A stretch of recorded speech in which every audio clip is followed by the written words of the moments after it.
ay rated SPG. Striktong patnubay at gabay ng magulang ang kailangan. Maaaring may masiselang tema, lengguwahe, karahasan, sexual, horror o droga na hindi angkop sa mga bata.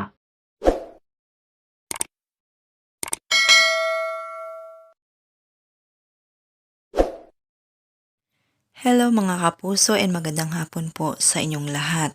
So, hayo na nga si Jenny nga ang pinili ng BGIO na maging kakulab kaya inggit na naman si Megan kay Jenny. Samantala, may tinatago palang baho itong si Dara. Naging kabit pala ito. At posibleng hindi anak ni Dio Halari si Megan, kundi anak nila ni Freddy. Aabangan natin guys dahil i-interviewin nga ni Tito Boy Abunda si Jenny at doon nga sinabi ni Jenny na pipirma na umano siya sa Ingrande Music kaya natuwa nga ang lahat. Ngunit hindi nga ikinatuwa ni na Megan at Dara dahil ang gusto nila ay bumagsak ang karir ni Jenny. Samantala, magkocross na naman ang landas ni Menchie at Dara.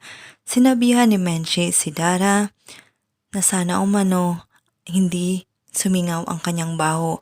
Medyo nagigilty nga itong si Dara dahil meron nga siyang tinatago na kung saan naging kabit nga siya ni Freddy.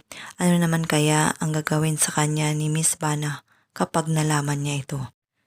Nang makita nga ni Megan si Jenny ay tinarayan ito at gustong palisin. Pero palaban na rin itong si Jenny.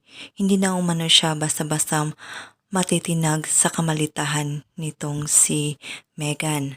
Samantala makikita nga ni Dara ang kanta ni Jenny at kinuha niya nga ito at binigay kay Megan. Sinabihan ng anak na gawin umano itong kanta ng kanilang grupo. Unahan ang umano nila si Jenny. Gagawin naman kaya ito ni Megan? Magtatagumpay naman kaya si Dara sa kanyang masamang plano laban sa bagong album ni Jenny? Lahat ng yan ay ating aabangan mamaya.